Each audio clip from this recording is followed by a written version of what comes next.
After Hurricane Katrina, my dad brought home a door he found at a salvage site in the city of New Orleans. Where this door came from is unknown, as it was debris from one of the many houses that were torn down after Hurricane Katrina.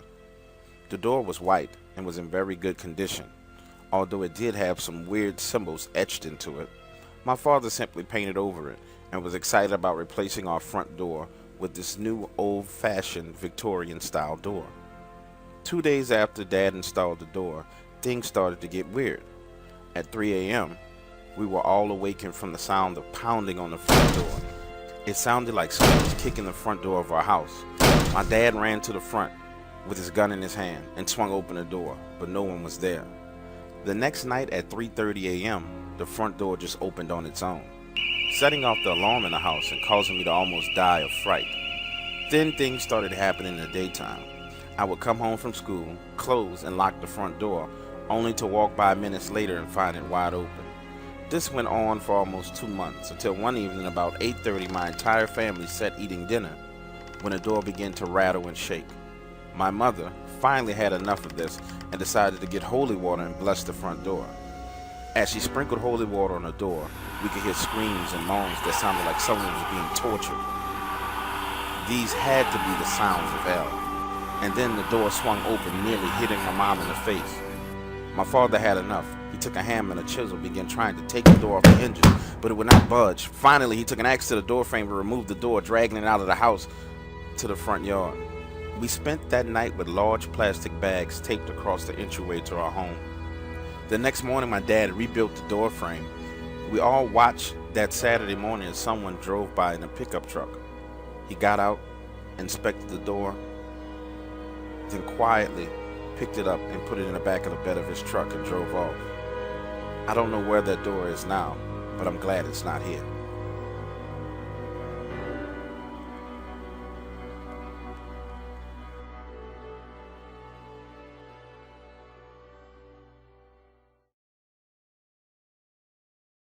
I have had some weird experiences that I believe to be paranormal. 2 years ago, while on a hunting vacation in Mississippi and visiting relatives, I had a horrifying experience.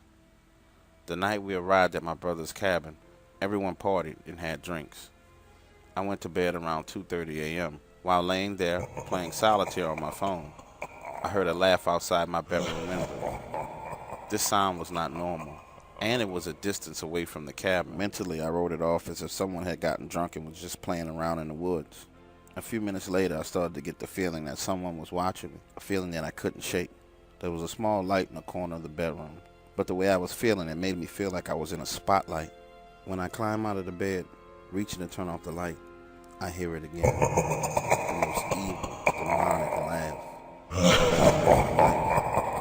But this time, it's right outside my bedroom window. What the fuck? My bedroom's on the second floor, I'm thinking to myself. I grab my AR-15 and flashlight and head downstairs out the front door. I check the perimeter of the house for any footprints, but find nothing. The next morning, when I tell my brother about the events of the night before, he just laughs and says, "Hey baby bro, there's always some weird shit happening out here in these woods. Stay strapped and ready for anything." Our family still owns that cabin and we still go hunting there every year. And every year, some weird, crazy shit happens to someone. I guess it was just my turn this year.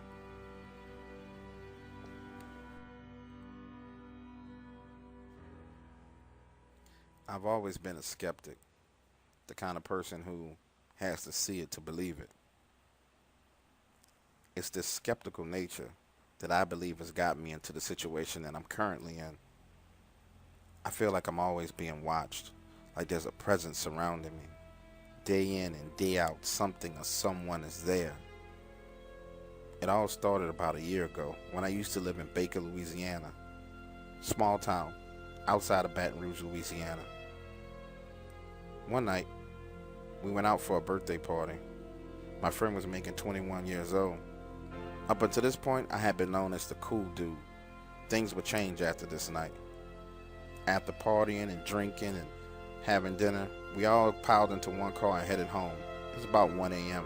As we drove down the dark highway, US 190, someone sparked a conversation about paranormal activity and ghosts and spirits and demons, and somehow, somewhere along the road, the car just suddenly stopped. We all piled out looking for the malfunction, and the guy who was driving lifted the hood and started looking at the engine, while the rest of us stood there and continued our argument about ghosts and demons and haunted highways and other random paranormal things. The conversation went on back and forth for the next 15 minutes. Finally, I got frustrated and said, "Hey, I don't believe in ghosts. I don't believe in spirits. I won't believe until one of them follows me home." At that point in time, everyone got quiet and stared at me, looking crazy. "What are you guys looking at?" One of my friends said, "You shouldn't have never said that." Just then, we heard a loud noise that startled everyone. Looking over, it was just my friend getting the car started, and everyone started to pile in, getting back in to go home. As I opened the passenger side door to climb in, I felt like a hand touched my shoulder. Then I heard a voice say, "Time is almost up." I looked back over my shoulder, trying to see what it could be. Peering into the darkness, I saw no one, but this wasn't the sound of any of my friends' voices. I just stood there for a few minutes, staring into the darkness, zoned out, not knowing what was going on. When my friends gestured for me to get in the car, I simply climbed in and closed the door. Minutes passed, and we pulled up in front of my house. I bid my friends farewell and good night, got out of the car, and headed to the front door. I remember this because my front porch light was out. I fumbled with the keys and tried to shine the light from my cell phone as I slid the key into the lock. Just then, I heard the noise again. "Time is almost up." Spinning around, I looked behind me, but I couldn't see anything. It was dark outside. This damn light was out. I couldn't see shit. I fumbled with the keys, unlocked the door, rushed in the house and closed it, hoping that inside I would be safe. But I haven't been. Since that day, I've been haunted. Strange occurrences happen to me daily. Even now, as I write you this email, I feel the presence of someone or something here with me, watching me, inspecting my every word that I write. I'm afraid. I'm very afraid.